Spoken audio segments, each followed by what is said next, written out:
Hello, എല്ലാവർക്കും നമസ്കാരം. ഞാൻ നിങ്ങളുടെ സ്വന്തം ഡോക്ടർ കവിത വാര്യർ. വ്യത്യസ്തമായ ഒരു വിഷയമായിട്ടാണ് ഇന്ന് നിങ്ങളുടെ മുമ്പിൽ വന്നിരിക്കുന്നത്. സ്പൈസസിൻ്റെ രാജാവായ ഏലക്കായനെ കുറിച്ചിട്ടാണ് ഇന്നത്തെ വീഡിയോ. ഏലാതി ചൂർണം. ഓക്കെ, സ്പൈസസിൻ്റെ രാജാവ്, കിങ് ഓഫ് സ്പൈസസ് എന്നാണ് ഏലക്കായനെ പറയുന്നത്. എലറ്റീരിയ കാർഡമം, അതാണ് അതിൻ്റെ ബൊട്ടാനിക്കൽ നെയിം. ഏലാതി ചൂർണം പലപ്പോഴും നമ്മളെല്ലാവരും സ്കിന്നിലാണ്, എക്സ്റ്റേണൽ ആപ്ലിക്കേഷനായിട്ടാണ് യൂസ് ചെയ്യുന്നത്. പുറത്ത് പുരട്ടാനും ഫേസ് പാക്കായിട്ടാണ് യൂസ് ചെയ്യുന്നത്. പക്ഷെ നിങ്ങൾക്കൊരു കാര്യം അറിയും, ഏലാതി ചൂർണം ഉള്ളിലേക്കും കൺസ്യൂം ചെയ്യാൻ പറ്റും. ഓക്കെ, അതിനെക്കുറിച്ചിട്ടാണ് മെയിൻ. ഏലാതി ചൂർണം ബേസിക്കലി വാതകഫ സംബന്ധമായിട്ടുള്ള അസുഖത്തിനെ മാറ്റാനുള്ളതാണ്. നമ്മൾ ഏതൊരു അസുഖം വരുമ്പോഴും ദോഷം വെച്ചിട്ടാണ് ചികിത്സിക്കുന്നത്. അപ്പോൾ കഫം വാദം സംബന്ധമായിട്ടുള്ള എല്ലാ അസുഖത്തിനും ഏലാതി ചൂർണം നമുക്ക് ഉപയോഗിക്കാം. ബട്ട് ഓൾവേസ് റിമെമ്പർ, ഏലാതി ചൂർണത്തിന് ചെറിയൊരു സൈഡ് എഫക്റ്റ് ഉണ്ട്.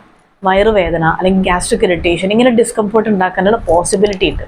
ഓക്കെ, അപ്പോൾ ഏലാതി ചൂർണം നമ്മൾ ഈ വയർ സംബന്ധമായിട്ടുള്ള പ്രശ്നങ്ങൾക്കൊക്കെ നല്ലതാണ്. അപ്പോൾ നിങ്ങൾ വിചാരിക്കും സൈഡ് എഫക്റ്റ് ഉണ്ടെന്ന്. അത് കൂടുതൽ കഴിച്ചാലാണ്, അധികം കഴിച്ചാലാണ്, അല്ലെങ്കിൽ ഓരോരുത്തരുടെ സാഹചര്യം, സിറ്റുവേഷൻ അനുസരിച്ചിട്ടാണ് നമ്മൾ കഴിക്കേണ്ടത്.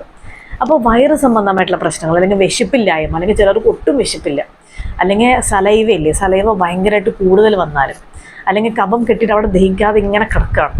ലിവർ സ്റ്റിമുലൻ്റ് ആണ്. ലിവർ കിഡ്നി സംബന്ധമായിട്ടുള്ള പ്രശ്നങ്ങൾക്ക് നല്ലതാണ്. പക്ഷേ കിഡ്നിക്ക് സ്റ്റോൺ അങ്ങനെ എന്തെങ്കിലും വളരെ സിവിയർ സ്റ്റേജിൽ വന്നാൽ ഏലാതി ചൂർണം കഴിക്കരുത്.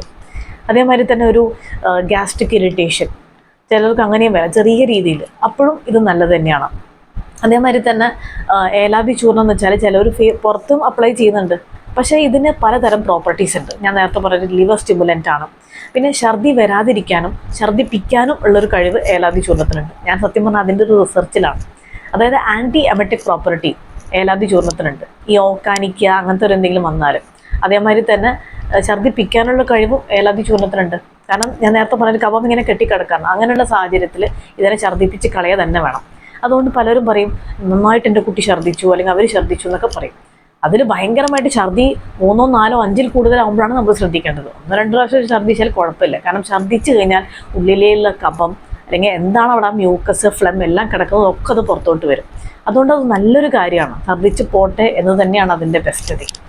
പിന്നെ ഒരു കാര്യം എന്ന് പറഞ്ഞാൽ, ഏലാതി ചില ഈ ഏലക്കായ ഉപയോഗിച്ചിട്ടുള്ള തൈലങ്ങളുണ്ട്. ഓക്കെ, അത് ഏലാതി തൈലമാണെങ്കിലും എന്ത് തൈലമാണെങ്കിലും നമ്മൾ ഉപയോഗിക്കുമ്പോൾ ഈ സെൻസിറ്റീവ് ആയിട്ടുള്ള സ്കിന്നിലുള്ളവർക്ക് ഈ തൈലം പറ്റില്ല.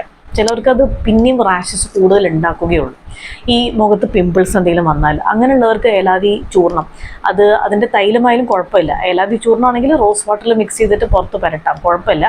ഏലാതി തൈലമാണെങ്കിൽ കുറച്ച് നേരം നന്നായിട്ട് ഇങ്ങനെ എല്ലാ ഭാഗത്തും തേച്ച് നന്നായിട്ട് മസാജ് ചെയ്യാം. മസാജ് ചെയ്തതിന് ശേഷം ഒരു 30 മിനിറ്റിന് ശേഷം ജസ്റ്റ് കഴുകിക്കളയാം. ഈ പിമ്പിൾസ് അല്ലെങ്കിൽ കറുത്തപ്പാടുകൾ എന്തെങ്കിലും ഉണ്ടെങ്കിൽ അതൊക്കെ പൊക്കോളും. എക്സ്റ്റേണൽ ആപ്ലിക്കേഷൻ ഒരുപാട് പേർക്ക് അത് അറിയാം, അപ്പം ഞാൻ പറയുന്നില്ല. ഉള്ളിലേക്കുള്ള കാര്യങ്ങളാണ് ഞാൻ പറയുന്നത് മെയിനായിട്ട്.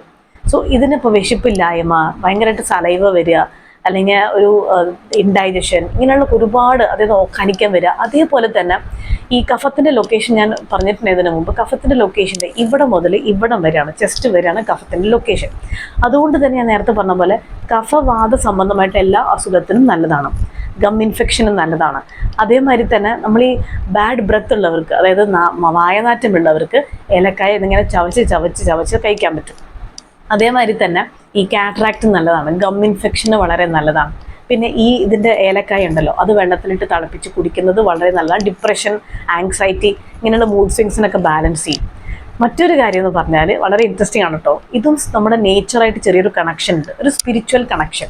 അതായത് പോസിറ്റിവിറ്റീനെ അട്രാക്റ്റ് ചെയ്യും. ഈ ഏലക്കായ നമ്മൾ ചില സ്ഥലത്ത് കണ്ടിട്ടുണ്ടാവും. ചില സ്പൈസസ് ഒക്കെ ഹോട്ടൽസിന് മുന്നിലും അല്ലെങ്കിൽ നമ്മുടെ ടേബിളിന് മുകളിലൊക്കെ, വീടിൻ്റെ ടേബിളിന് മുകളിലൊക്കെ വെച്ചിട്ടുണ്ടാവും. ചില സ്പൈസസിന് അങ്ങനെ ഓരോ കഴിവുകളുണ്ട്. പോസിറ്റിവിറ്റീനെ അട്രാക്റ്റ് ചെയ്യും, അല്ലെങ്കിൽ നമ്മുടെ ഒരു സെൽഫ് അവെയർനെസ് ഒക്കെ വരും, ഒരു പ്രൊമോട്ട്സ് ഇന്നർ പീസ്. അങ്ങനെ കുറേ സ്പിരിച്വൽ ആയിട്ടുള്ളൊരു കണക്ഷൻ ഉണ്ട്.